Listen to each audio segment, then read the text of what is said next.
समझ नहीं आ रहा अपने सैलरी इंक्रीमेंट का क्या करूं। बेटा इतना क्या सोच रहा है? अपने म्यूचुअल फंड्स के एसआईपी का टॉप अप करा ले।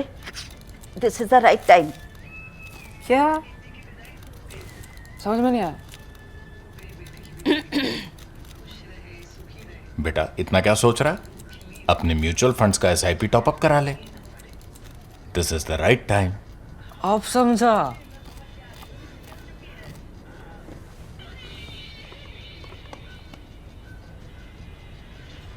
Mutual fund investments are subject to market risks. Read all scheme related documents carefully. नमस्कार, द प्रिंट और हमारे साप्ताहिक शो शेखर से सवाल में आप सभी का स्वागत है। मैं अपूर्वा मंधानी, मेरे साथ है हमारे editor in chief Shekhar Gupta.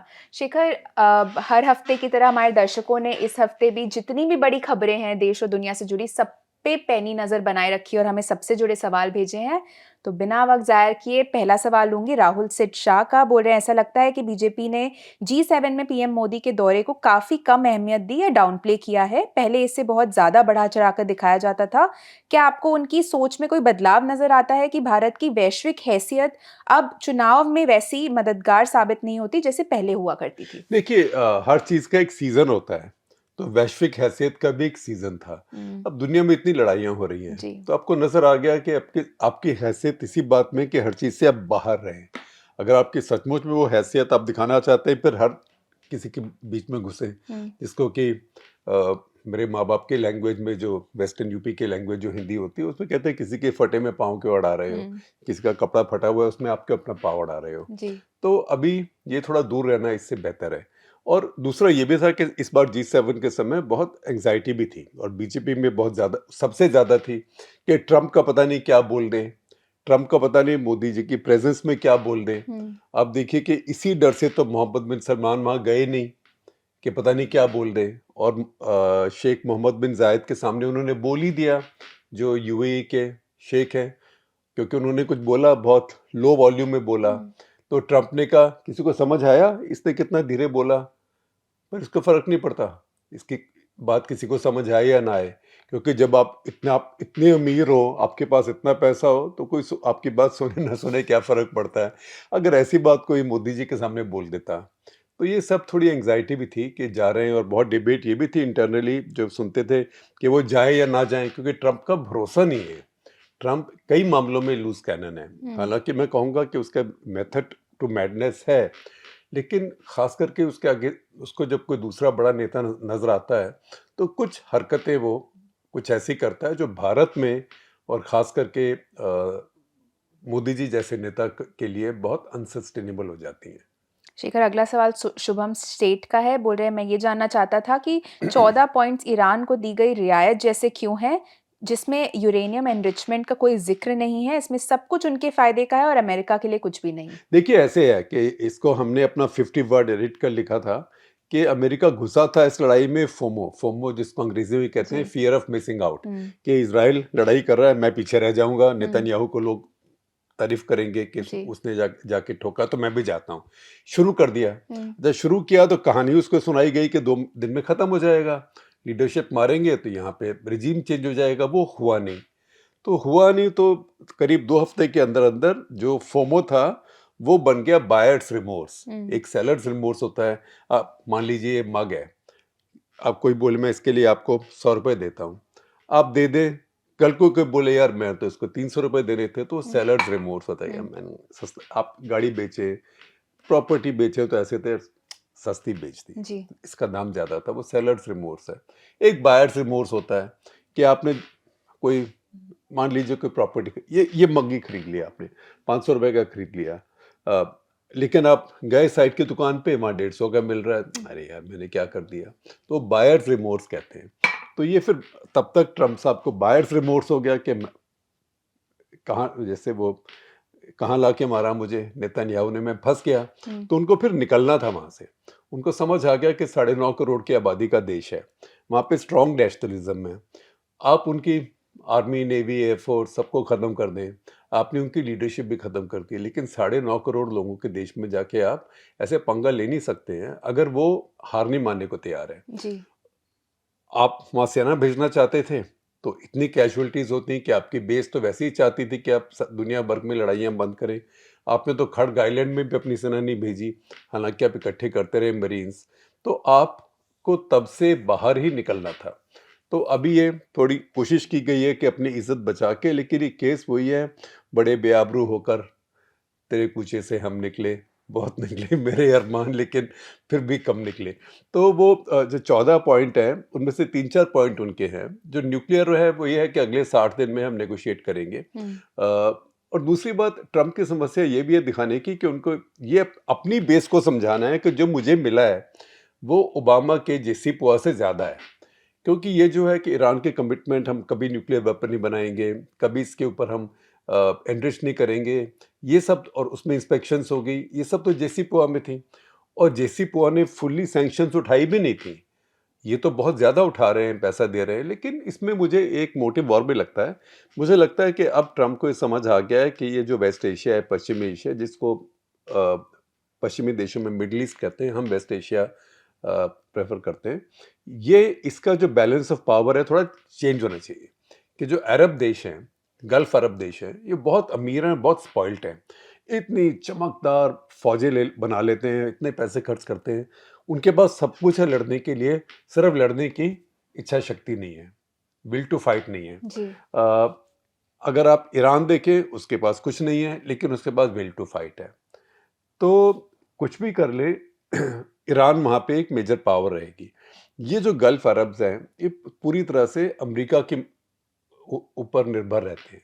तो वो एक लिवरेज है उसकी कि मैं आपके साथ आपको जैसे मर्जी ट्रीट करूं, आपसे जैसे मर्जी बात करूं। उसने बोला ना मोहम्मद बिन सलमान को, किस इज माई एस, उसके बाद माफ़ी तो नहीं मांगी। जी। तो उसको पता है कि ये मेरे ऊपर निर्भर करते हैं अपनी सुरक्षा के लिए, तो मैं इनको इनकी मनमानी क्यों करने दूं? मेरे को क्या परसेंटेज है कि ईरान के साथ मेरी परमानेंट दुश्मनी रहे? ईरान इतना बड़ा मार्केट है, ईरान के पास पैसे आ सकते हैं, कल को मेरा मार्केट बन सकता है, मेरी रिलेशनशिप बेटर हो सकती है। 1979 के पहले थी ही शाह ऑफ ईरान के समय। और साथ साथ उसको ये मैंने कल कर्तक लेटर में भी कहा, इस थर्सडे को, बृहस्पतिवार को, कि जो इज़राइल का भी एक जो आइडिया है कि हम वेस्ट एशिया के हेजेमन बन जाएं, यहाँ दादा, उसको शायद ये बात पसंद नहीं है। वो कहता है ठीक है, आपकी सुरक्षा, अपने इंटरेस्ट आप देखो, सेल्फ डिफेंस आपको पूरा अधिकार है, जिसको मर्जी ठोको, वो सब ठीक है, लेकिन आप सारे रीजन के हेजेमन बनो। और उसमें आप तो 1 करोड़ की आबादी है, चलो वेस्ट एशिया मान लिया क्योंकि आप हमारे साथ हो, पर ईरान 9.5 करोड़ है। तो अगर ईरान आपको खतरा नहीं बनता, आपके ऊपर कुछ मिसाइल नहीं छोड़ता, या जो उसकी प्रॉक्सीज हैं उनको कंट्रोल कर लेता है, तो आपकी वजह से मुझे दुश्मनी लेने की ज़रूरत क्या है? तो और एक कुछ मैं कहूँगा कि एक पर्सनल भी उनका और नेतन्याहू का हो गया है कि यहाँ का बड़ा दादा कौन है। कई बार 2 गैंगस्टर्स की दोस्ती भी होती है, लेकिन फिर होता है इस एरिया में बड़ा गैंगस्टर कौन है, लोग किसको देख के ज़्यादा जल्दी झुकते हैं। जी। तो कुछ वो भी हो गया है, क्योंकि वो पर्सनैलिटी भी ट्रम्प की ऐसी है। शेखर, अगला सवाल अनुभव सक्सेना का है। बोल रहे अमेरिका द्वारा इंडो पैसिफिक कमांड का नाम बदलकर पैसिफिक कमांड सेंटर करने और उसमें इंडो शब्द हटाने के बारे में आपकी क्या राय है? क्या इसका भारत अमेरिका संबंधों पर कोई प्रभाव पड़ता है, और हम ऐसी छोटी-छोटी बातों पर इतना परेशान क्यों हो जाते हैं? देखिए, हम परेशान भी होते हैं, और जब उसमें ऐड हो गया था बड़े खुश भी हो गए थे। और एट द सेम टाइम हम क्वाड में भी होना चाहते हैं, लेकिन हम ही कहते हैं क्वाड को बिल्कुल मिलिट्री मत बनाइए, क्वाड के किसी भी कम्युनिकेशन में हम सिक्योरिटी नहीं बोलते हैं। अब वैक्सीन बोलते हैं, हम पायरेसी बोलते हैं, क्योंकि हम चीन के साथ 3,500 किलोमीटर से लंबा हमारा लाइन ऑफ कंट्रोल है, वो एक्टिव बॉर्डर है हमारा। 1 लाख 1.25 लाख फौजी उनके वहाँ पे हैं, 1-1.25 लाख हमारे हैं। तो हमारी वो सिचुएशन नहीं है जो अमेरिका की है, बाकी और देशों की है। तो ये सारी पेचीदा मसले हैं। इसमें जब इंडो पैसिफिक कहा, तो इंडो पैसिफिक में इंडो का मतलब इंडिया नहीं था। ये तो हमारे यहाँ लोगों ने अपने आप को सेल्फ कंग्रेचुलेशन में डाल दिया। वो इंडियन ओशन था, तो इंडियन ओशन, पहले वो एशिया पैसिफिक बोलना शुरू किया, फिर Indo Pacific in the sense के इंडियन ओशन और पैसिफिक। अब ये लोग, क्योंकि ये ट्रम्प का सिग्नल ये है चीन के साथ, अब वो करे ना करे, ट्रम्प तो अभी 2.5 साल ही है ना, तो ट्रम्प ने ये कहा कि उसका सिग्नल चाइना को ये है कि मेरी तुम्हारे से इतनी दुश्मनी नहीं है, तो हम मिलजुल के कुछ काम कर सकते हैं। जो खींचातानी रहेगी, बट मैं तुम्हारे से लड़ाई नहीं करना चाहता। इससे सबसे ज़्यादा चिंता जो हो रही है ताइवान को हो रही है, क्योंकि ट्रंप नहीं चाहता, उसको पता भी है कि अमेरिका और चाइना लड़ाई करें तो ये बहुत बड़ी बात है और उससे दुनिया बदल जाएगी और वो अच्छे के लिए नहीं बदलेगी। तो ये उसने अपना वही कॉस्मेटिक तरीके से इंडो हटा दिया है, इंडियन ओशन, वो इनडायरेक्टली चाइना को एक सिग्नल है। दूसरा ये भी है कि हालांकि उसके समय में मैं ये भी नहीं कह सकता कि डेमोक्रेट्स ने इंडो लगाया और उसने हटा दिया, उसने खुद ही लगाया था उसके समय में, उसी ने हटा दिया। तो ये बहुत ऐसी चीज़ें कर रहा है, जैसे कि वो कैनेडी सेंटर के ऊपर अपना नाम लगा रहा था, अपने नाम से नोट छापना चाहता है, तो वो ये ट्रम्प डिसरप्शन है। इसमें इससे आगे कुछ पढ़ना नहीं चाहिए। अभी भी आपके ऑफिसर्स सेंट्रल कमांड के हेडक्वार्टर्स में बैठे हुए हैं, उनके ऑफिसर्स आपके नेवल जो ऑपरेशंस हेडक्वार्टर्स है जो कि गुड़गांव के पास है, वहाँ बैठे हुए हैं। वो सब चीज़ें जो चल रही थी वो वैसी की वैसी चल रही है। शेखर, अगला सवाल एंडल का है। वो अपने पिछले हफ्ते के सवाल का हवाला देते हुए बोल रहे हैं कि भारत अमेरिका संबंधों और नेताओं के बीच दोस्ती के लगातार कम होते सार्वजनिक प्रदर्शन पर मैं किसी कॉन्स्पिरेसी की बात नहीं कर रहा हूं, लेकिन पहला उनका सवाल इंडो पैसिफिक कमांड पर ही था कि इसका क्या महत्व है और गंभीर असर है, वो आपने ऑलरेडी आंसर कर दिया। दूसरा वो बोल रहे हैं कि F404 इंजन की सप्लाई में बहुत ज़्यादा देरी हो रही है, तो इस बारे में भारत क्या कर रहा है, अगर कुछ कर भी सकता है तो? मुझे पता है कि DOD या IAF पूरे प्रोग्राम में देरी के लिए HAL, जो असल में खुद का ही हिस्सा है, उस पर जुर्माना लगाने पर विचार कर रहा है, लेकिन क्या इसका कोई नतीजा निकलेगा? देखिए, आपने कई सवाल पूछे। पहली बात तो यह है कि ट्रंप के साथ इस समय अमेरिका के किसी भी देश के संबंध अच्छे नहीं है। अच्छे मतलब ऐसे नहीं है जैसे कि हमेशा रहते हैं, क्योंकि ट्रंप की जो कॉन्सेप्ट है वो फॉरगिविंग बेनाइन बिग पावर नहीं है दोस्तों के साथ। जी। तो यूरोप को परेशान कर रहा है, जापान को परेशान कर रहा है, कोरिया को परेशान कर रहा है, ताइवान को तो बहुत परेशान कर रहा है, अरब देशों को परेशान कर रहा है। तो वो अपने दोस्तों को, खास करके उन दोस्तों को जो उस पर निर्भर करते हैं, बहुत परेशान कर रहा है। भारत से भी उसका यह है कि भाई आप भी मुझे कुछ दो, तो कुछ बहाने से आप कुछ दे रहे हैं। हालांकि जो अब वो अमेरिका के एम्बेसडर ने यहाँ ट्वीट किया कि भारत से $20 बिलियन इन्वेस्टमेंट हुई। वो इन्वेस्टमेंट हमारे हित में है। कई लोग लगे हुए, अरे इंडिया पैसे भेज रहा है, अमेरिका पैसे नहीं भेज रहा है। भारत सरकार तो एक चवन्नी भी इन्वेस्ट नहीं करती है, करेगी तो CAG पीछे पड़ जाएगी उसके। भारत सरकार नहीं, इंडियन कंपनीज हैं। तो अब मान लीजिए एक कंपनी है सन फार्मा, वो इंडिया की ज़बरदस्त फार्मास्यूटिकल कंपनी है। उन्होंने अमेरिका में जाके एक बहुत भारी अमेरिकन कंपनी ऑर्गेनॉन खरीद ली, वो करीब $13 बिलियन के। तो 20 बिलियन में 13 बिलियन तो यही हो गए, लेकिन वो तो आपने एसेट खरीदा है। अब मान लीजिए कल को कोई आके इंडिया में कोई हमारी बहुत भारी बड़ी कंपनी खरीद ले विदेश से, तो हमारे लिए भी वो FDI है, क्योंकि वो पैसा आया। लेकिन वहाँ पे कोई बोले कि आपने पैसा वहाँ जाके खर्च क्यों किया, तो ये सब बातें चलती रहती हैं। तो ट्रंप को कुछ ऐसी बातें अपनी बेस को दिखाना भी ज़रूरी है कि मैं अपने हर दोस्त से कुछ लेके दिखा रहा हूँ। उसने शुरू कैसे किया था, उसने कहा था मैं ग्रीनलैंड ले लूँगा, अब तो नहीं लिया ना। डेनमार्क तो उसका ट्रीटी LI है नेटो में। फिर उसने कहा मैं पैनामा कैनाल ले लूँगा, वो नहीं लिया। फिर उसने कहा कि मैं गल्फ ऑफ मैक्सिको का नाम गल्फ ऑफ अमेरिका कर देता हूँ। अब उसने कर दिया अपने नक्शों पे। मुझे लगता नहीं अभी भी कोई बातचीत में, जैसे हम भी अब तक CP बोलते हैं कनॉट प्लेस को, तो उसको तो करीब 40 साल से ऊपर हो गए कि मणिशंकर अय्यर ने राजीव चौक नाम रखा था। और जो हमारी जनरेशन के लोग हैं अभी भी, जो कस्तूरबा गांधी मार्ग है उसको कर्जन रोड ही बोलते हैं अभी, और भी काफ़ी लोग कर्जन रोड बोलते हैं। तो ये नाम चलते रहते हैं। ये ट्रंप तो रोज़ सुबह एक डिसरप्शन करनी होती है, तो उसी डिसरप्शन में ये भी है, इसमें कुछ और मत पड़िए। जहाँ तक की बात है तेजस की, तेजस में समस्या इंजन्स की है, लेकिन सिर्फ इंजन्स की नहीं है, क्योंकि इस समय 9 तेजस Mark 1A तैयार है, लेकिन वो हैंड ओवर क्यों नहीं हो रहे? वो हैंड ओवर इसलिए नहीं हो रहे, आप देखिए स्नेहिश एलेक्स फिलिप की स्टोरी है, आपसे शेयर करेंगे पूर्वा, क्योंकि उसके अंदर कुछ सॉफ्टवेयर इश्यूज है। क्योंकि उसके अंदर जो रेडार है वो इजराइल से आया है, वो एल्टा का रेडार है। उसके अंदर जो सेल्फ प्रोटेक्शन जैमर है वो हमारा अपना बनाया हुआ है DRDO का, एक दूसरे से बात नहीं कर रहा है, मतलब एक का सॉफ्टवेयर दूसरे से मैच नहीं कर रहा है, और कुछ और भी सॉफ्टवेयर इश्यूज है। ये सब पेचीदा बातें होती है। फाइटर प्लेन सिर्फ एक ढांचा नहीं होता, अभी ढांचा या बॉम्ब या मिसाइल, हर चीज़ सॉफ्टवेयर पे चलती है। और एक तरह का सॉफ्टवेयर यहाँ पे है, एक तरह का सॉफ्टवेयर यहाँ पे है। आप सबको पता है कि दो सॉफ्टवेयर का आपस में बात करना आसान नहीं होता। तो ये जो सॉफ्टवेयर इंटीग्रेशन है, ये इस समय चल रहा है। एयरफोर्स को ये भी कहा भी गया, एचएएल ने कहा कि आप ले लीजिए, जब तक हम ठीक करेंगे, कम से कम आप पायलट ट्रेनिंग करेंगे, आप डॉक्ट्रिन डेवलप करेंगे। पर एयर चीफ ने कहा नहीं, मैं एक बार ले लूंगा तो मैं फंस जाऊंगा, आप लोग ठीक नहीं करोगे। उसने कहा मैं ये नहीं लूंगा जब तक आप मुझे प्लेन ऐसी हालत में नहीं दोगे कि कल को अगर लड़ाई हो जाए तो मैं उस प्लेन को लड़ाई में लेके जा सकूं। उसको पीछे रखने के लिए मैं जी। नहीं लूंगा। तो इसलिए उन्होंने भी प्रेशर रखा हुआ है। अब वो कह रहे हैं जून, फिर उन्होंने कहा जून तो अब आ गया, अब वो कह रहे हैं अक्टूबर। तो इजराइल वाले भी आके कुछ काम कर रहे हैं, हमारे लोग भी काम कर रहे हैं। ये कुछ बेसिक चीज़ें हैं जो टेक्निकल हैं। मुझे लगता है कि इंजन और आते रहेंगे, प्लेन और बनते रहेंगे। पिछले 2 दिन मैं बेंगलोर में था, जहाँ भी मैं गया कुछ ऐसे एरियाज़ में गया जो दूर नहीं है एचएएल से, तो मैंने काफ़ी वहाँ पे फ्लाइंग देखी। तो फ्लाइंग कर रहे हैं, ट्रेनिंग कर रहे हैं, टेस्टिंग कर रहे हैं। तो ये डिलेज इन चीज़ों से, सॉफ्टवेयर के डिलेज आजकल सबसे ज़्यादा होते हैं।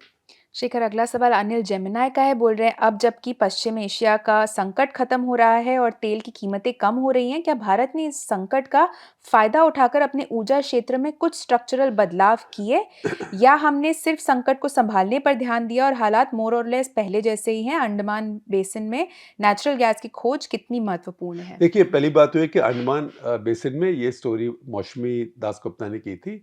इसमें ये एक प्रॉमिसिंग है। जी। इसमें लगता है कि इसमें कुछ निकलेगा, लेकिन इसको डेवलप करते हुए, इसको एक्सप्लॉइट होते हुए करीब 10 से 15 साल लगेंगे।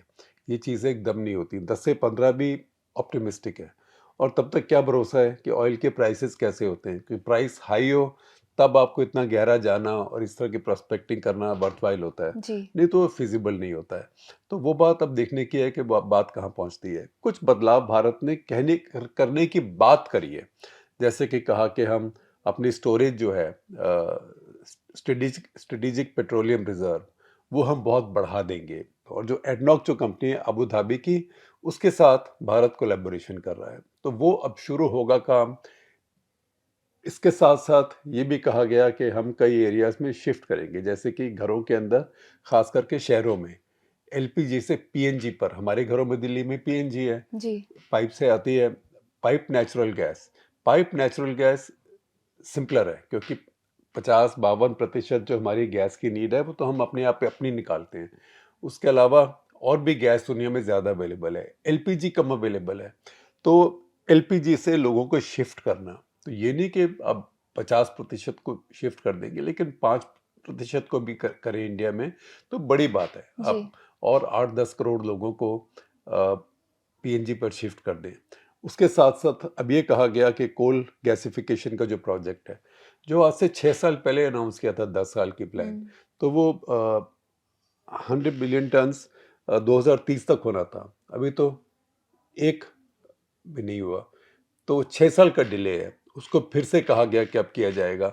अब देखने की बात है कि सरकार उसके ऊपर फोकस्ड रहती है, या फिर वो सोचती है कि चलो अब एक मुसीबत थी, ये टल गई है, तो उसके बारे में बाद में सोचेंगे। चीनियों ने ये पहले कर लिया है, क्योंकि चीन को इसीलिए अभी यूरिया वगैरह के ऊपर इतनी समस्या नहीं होती है, क्योंकि यूरिया में नेचुरल गैस पड़ती है। चीन के पास भी गैस और ऑयल इतना नहीं है, थोड़ा थोड़ा बहुत है। तो वो अपनी जो कोयले से गैस बनाते हैं, जिसको सिंग गैस कहते हैं, सिंथेटिक गैस, उसको यूज़ करके वो बना सकते हैं यूरिया। और अब देखिए, दुनिया में यूरिया के दाम, सब डर रहे थे कि 1000 रुपये का टन हो जाएगा, $1000 का, रुपए का नहीं, टन हो जाएगा। वो नहीं हुआ, बल्कि जितना वॉर से पहले टाइम तो सब भी कम हो गया। क्यों? क्योंकि चीन ने अपना यूरिया दुनिया के मार्केट्स में रिलीज कर दिया। तो ये सब चीज़ें भारत को बहुत पहले करनी चाहिए थी। जी। अब जो शुरू किया है, इससे अब बिदकना नहीं चाहिए, शेखर, अगला सवाल साई कृष्णा का है। बोल रहे नीट से जुड़ी गड़बड़ी इसलिए भी ज़्यादा अनुचित या अनफेयर है क्योंकि दूसरे उम्मीदवारों के उलट मेडिकल छात्रों के पास राज्य स्तर पर कोई दूसरा विकल्प नहीं होता। अगर वे नीट में फेल हो जाते हैं तो उनके पास अक्सर महंगे प्राइवेट कॉलेज या विदेशी यूनिवर्सिटी ही विकल्प के तौर पर बचते हैं। सरकार राज्यों को अपने मेडिकल एंट्रेंस एग्जाम खुद कराने की इजाज़त क्यों नहीं देती और एक ही एग्जाम पर निर्भरता कम करने के लिए ज़्यादा प्राइवेट मेडिकल कॉलेज को बढ़ावा क्यों नहीं देती? देखिए, आपकी दूसरी बात मैं मानता हूँ, ज़्यादा प्राइवेट मेडिकल कॉलेजेस, खास करके जो बड़े-बड़े कॉर्पोरेट हॉस्पिटल खुल गए हमारे, उनको नर्सिंग और मेडिकल कॉलेज की आज़ादी मिलनी चाहिए। ना सिर्फ आज़ादी लेकिन उनको एनकरेज भी करना चाहिए, क्योंकि इतने लोग डॉक्टर बनना चाहते हैं इसीलिए ना, क्योंकि उसकी डिमांड है। जी। तो आप शॉर्टेज क्यों रखें? उन सीटों की भी डिमांड है, शॉर्टेज क्यों रखें? और मान लीजिए कल को सीट्स आपके पास ज़्यादा हो गई, आप विदेश से स्टूडेंट्स ले सकते हैं। आज आपके लोग चीन जा रहे हैं, यूक्रेन जा रहे हैं, किर्गिस्तान जा रहे हैं, कज़ाकिस्तान जा रहे हैं, उनकी भाषाओं में वो मेडिसिन पढ़ रहे हैं, क्योंकि उनकी डिमांड है मार्केट में। तो ये भारत सरकार तो अब इतने मेडिकल कॉलेज नहीं खोल सकती, हालांकि उन्होंने बढ़ाए हैं पहले से, लेकिन प्राइवेट खास करके जहाँ, क्योंकि एक नॉर्म होता है कि एक मेडिकल कॉलेज में इतने स्टूडेंट्स के लिए एवरेज इतने बेड्स होने चाहिए। बेड्स मतलब पेशेंट्स के लिए, क्योंकि जो जो विद्यार्थी हैं वो मरीजों के ऊपर ही तो सीखेंगे। मैं नहीं कर रहा कि उनके ऊपर जाके एक्सपेरिमेंट कोई करेंगे, लेकिन वहाँ पे उसी के हिसाब से डॉक्टर्स होंगे, उसी के हिसाब से फैकल्टी होगी, उसी के हिसाब से मेडिकल प्रैक्टिस होगी। मैं आपको बताता हूँ, जैसे एक बार मुझे मिली फ्लाइट में DY पाटिल के जो मालिक हैं, जो फाउंडर हैं, उनकी लड़की, तो उन्होंने बताया मुझे कि उनके जो हॉस्पिटल्स हैं जी। उसके लिए उनकी बसेज हैं। तो महाराष्ट्र के गांव में जाके पेशेंट्स को बसेज में लाते हैं, क्योंकि मेडिकल कॉलेज में तो पेशेंट चाहिए ना, तो उन पेशेंट्स का भी फायदा हो रहा है। जी। तो ये जो हॉस्पिटल मेडिकल एजुकेशन का जो नेक्सस है, ये अच्छा नेक्सस है और इसको बढ़ावा देना चाहिए। हरियाणा में जैसे पहले अलाउड नहीं था, फिर ये जब माँ आनंदमयी यहाँ पे आई, उन्होंने अपना हॉस्पिटल बनाया। जब उन्होंने अप्लाई किया तो दबादब उसको भी अप्रूवल मिल गई जी। और उसके बहाने एक तरह से सभी को मिल गई। तो ये हमारे यहाँ अंडर सप्लाई का इशू है। शेखर, अगला सवाल विपिन गुप्ता का है। बोले मेरा सवाल राम मंदिर डोनेशन चोरी से रिलेटेड है। अखिलेश यादव ने एलिगेशंस लगाए हैं चोरी के और गवर्नमेंट ने SIT भी फॉर्म की है। क्या राम मंदिर फिर से आने वाले इलेक्शन में यूपी पॉलिटिक्स का हिस्सा होगा और इसका बीजेपी और योगी पर क्या असर होगा? देखिए, कहने की बात तो हो जाएगी, है ना, तो लोग बोलेंगे देखो दीवानों तुम ये काम ना करो, राम का नाम बदनाम ना करो, जी। है ना, तो वो तो सब बोलेंगे। मैंने आपको आज नारा भी बता दिया, ये अब सुनेंगे आप यूपी इलेक्शन में। लेकिन इसमें एक बात, एक कंट्रोवर्सी हमारे यहाँ चल रही है और एक डिबेट है कि जो मंदिर है, खास करके वो मंदिर जिनमें बहुत चढ़ावा आता है, उनका मैनेजमेंट कौन करे। तो जैसे दक्षिण में तिरुपति का मंदिर है और कई मंदिर है, इन सबके सरकार ने ट्रस्ट बनाए हुए हैं। जी। ट्रस्ट का हेड कोई IAS ऑफिसर होता है और जो पैसा आता है सब ट्रस्ट में आता है, फिर ट्रस्ट एलोकेट करता है। उसमें देखें, अब सारे देश में श्री वेंकटेश्वर कॉलेज बने हुए हैं, दिल्ली में भी है श्री वेंकटेश्वर कॉलेज, और श्री वेंकटेश्वर मेडिकल कॉलेज है, इंजीनियरिंग कॉलेज है। एयरपोर्ट जो बना है तिरुपति में, उसको भी बहुत पैसे तिरुपति ट्रस्ट ने दिए, जिसको TTD कहते हैं, तिरुमला तिरुपति देवस्थानम। तो वो मॉडल बहुत मंदिरों में दक्षिण में है। तो लेकिन उसके खिलाफ पुशबैक भी है कि अरे आप सिर्फ हिंदुओं के मंदिर क्यों टेक ओवर कर रहे हैं, आप सिखों के गुरुद्वारे टेक ओवर कीजिए, आप मुसलमानों के मज़ार और मस्जिद टेक ओवर कीजिए, आप क्रिश्चियंस के चर्च टेक ओवर कीजिए, सिर्फ हिंदुओं के ही क्यों टेक ओवर कर रहे हैं। जी। तो ये खींचातानी चलती रहती है और यही अब राम मंदिर में भी यही एक इशू आएगा कि इसके ऊपर आप देखें, नृपेंद्र मिश्रा जो से इंचार्ज हैं और जिन्होंने सुपरवाइज किया है ये टेम्पल बनना, वो भी अब कह रहे हैं कि इसके ऊपर एक CEO टाइप कोई इंसान चाहिए जो हर चीज़ को कंट्रोल करे। तो ये एक डिबेट चलेगी, चुनाव में ज़रूर इसका इशू होगा। मुझे लगता नहीं कि इसकी वजह से कोई बहुत लोग बीजेपी के खिलाफ वोट देंगे, लेकिन दूसरों को एक बीजेपी को चिढ़ाने के लिए एक बात तो मिल गई है।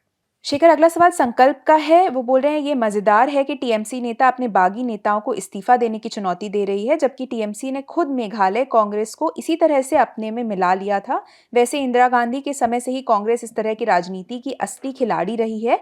हाल में उदाहरणों में देखें तो गहलोत ने बीएसपी और आईएनसी कांग्रेस का विलय कराया और अजीब गठबंधनों के जरिए कर्नाटका और महाराष्ट्र में बीजेपी की सरकारें बनने से रोकी, चाहे कोई पार्टी अकेली हो या नहीं।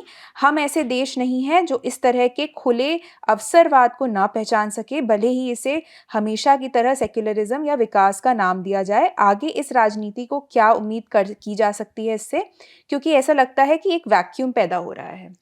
देखिए राजनीति में जिसका मौका पड़ता है वो उस मौके का फायदा उठाता है। जी। इसमें कोई दूध का धुला नहीं है। ये जरूर है कि इस समय जो हो रहा है, क्योंकि बीजेपी इतनी डोमिनेंट है, वो इंडस्ट्रियल स्केल पे हो रहा है, क्योंकि अब हर पार्टी तोड़ रहे हैं, हर पार्टी से लोग ला रहे हैं, लेकिन आप हर चीज के लिए कोई प्रेसिडेंट ढूंढ सकते हैं, लेकिन एक प्रेसिडेंट इतना होता है, उसको फिर आप इस लेवल पे करते हैं। तो ये इंडस्ट्रियल स्केल पे हो रहा है, उतना ही फर्क है, नहीं तो कोई फर्क नहीं है। आप देखिए कि टीएमसी और कांग्रेस तो एक तरह से एंटी बीजेपी फोर्सेज हैं, तो उन्होंने एक ने दूसरे को क्यों तोड़ा?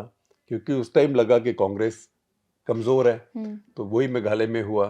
तो ये कुछ कहानियां चलती रहती हैं, पॉलिटिक्स में कोई दूध का धुला हुआ नहीं है। शेखर, आज का आखिरी सवाल लूंगी निश्चय जैन का। बोल रहे हैं भारत उस बेतुकी करेंसी नेशनलिज्म से कैसे छुटकारा पा सकता है जो किसी वजह से भारतीयों की सोच में गहराई तक बस गई है, जिसमें रुपए की गिरती कीमत को देश के लिए अपमानजनक माना जाता है। साथ ही हम भारत में फ्री मार्केट के विचारों को कैसे बढ़ावा दें और इसे जमीनी स्तर पर लोकप्रिय बनाने का क्या तरीका है? देखिए, कुछ कोशिश तो हम भी करते हैं। जैसे हमारी जो एडिटोरियल व्यू है वो प्रो मार्केट है, और प्रो मार्केट भी नहीं मैं कहूँगा, वो यही है कि गवर्नमेंट हमारी इकोनॉमी से जितना बाहर रहे उतना अच्छा है, हमारे बिजनेस से, इकोनॉमी नहीं, बिजनेस से जितना बाहर रहे उतना अच्छा है, और डीरेगुलेशन हो और मिनिमम सरकार का इंटरफेरेंस हो, और जो हो वो इफेक्टिव हो। कोई चोरी कर रहा है, कोई लॉ तोड़ रहा है, अलग बात है। और सरकार कह रही है हम ईज ऑफ डूइंग बिजनेस कर रहे हैं, अरे हमारे 300 रेगुलेशंस की जगह 47 हो गए। 47 क्यों हैं? फिर भी बहुत मुश्किल है यहाँ पे कोई नया कंपनी शुरू करना। जी। तो ये सारी बातें हैं। करेंसी नेशनलिज्म अब ये कैसे हुआ मुझे पता नहीं, लेकिन जब मैं पहली बार थाईलैंड गया, शायद कोई कॉन्फ्रेंस के लिए गया था, ये बात हो गई कोई 92-93 कुछ ऐसे, तब भारत की करेंसी उनसे स्ट्रॉन्गर थी। आज भारत की करेंसी उनसे 1/3 है। तो फिर क्या हुआ? क्योंकि थाईलैंड ने, ये नहीं कि थाईलैंड को किसी ने आके पैसे दिए, थाईलैंड ने अपनी एक्सपोर्ट बढ़ाए, अपनी इंडस्ट्री बढ़ाई जो एक्सपोर्ट करती है, और थाईलैंड ने अपना टूरिज्म बहुत बड़ा एक सोर्स बना लिया है फॉरेन एक्सचेंज का। उस सब के कारण थाईलैंड की करेंसी तो रही ठीक ठाक और भारत की कमज़ोर होती रही। और मैं देखता हूँ कि एक बार मैं सोशल मीडिया में देखता हूँ, लोग कहते हैं थाईलैंड में तो होनी है टूरिज्म, आपको पता है कैसा टूरिज्म होता है। वो उसी के लिए होता है जो वो चीज़ वो ढूंढने जाता है, बहुत कम होते हैं। तो थाईलैंड इस समय दुनिया के सबसे अच्छे रिजॉर्ट्स हैं, सबसे अच्छे उनकी बीचेस हैं, सबसे अच्छी उनकी फैसिलिटीज़ है, बहुत सेफ है, बहुत सेफ है। थाईलैंड की जो पर कैपिटा इनकम है वो हमसे कई गुनी ज़्यादा है, और उनकी मेडिकल केयर, उनके सोशल इंडिकेटर सब टॉप क्लास हैं। तो थाईलैंड ने इस समय में फोकस करके, हालांकि उनके यहाँ पॉलिटिकल इंस्टेबिलिटी रहती है, वहाँ बैठे बैठे कू हो जाता है, नई सरकार आ जाती है, लेकिन राजा रहता है और राजा के खिलाफ कोई बोल नहीं सकता, क्योंकि लीज मैजिस्ट्रेट एक लॉ होती है कि अगर आप राजा की इंसल्ट करेंगे, कुछ करेंगे, तो आपको बड़ी भारी सजा होती है वहाँ पे। तो उस सारे सिस्टम के बावजूद वो लोग आगे बढ़ते जा रहे हैं। जैसे आपकी इकोनॉमी बढ़ती है, आपकी करेंसी उसको रिस्पॉन्ड करती है। अगर आप देखिए ईरान, उसके ऊपर इतने साल से सैंक्शंस रही हैं, वैसे भी उन्होंने इतने पैसे खर्च किए अपने प्रॉक्सीज के ऊपर। प्रॉक्सी मुफ्त तो नहीं होती ना, अगर आपके होती है 50,000 की फौज है, उसको आप पैसे देने कहीं से तो आप ला रहे हैं ना पैसे। तो ईरान का जो रियाल है इस समय, वो $1 का, जो मैंने लास्ट देखा था, करीब 19-20 लाख रियाल का $1 था। तो वो 1-1 करोड़ रियाल के नोट छाप रहे थे इस टाइम। तो ऐसे करेंसी की वैल्यू कम होती है।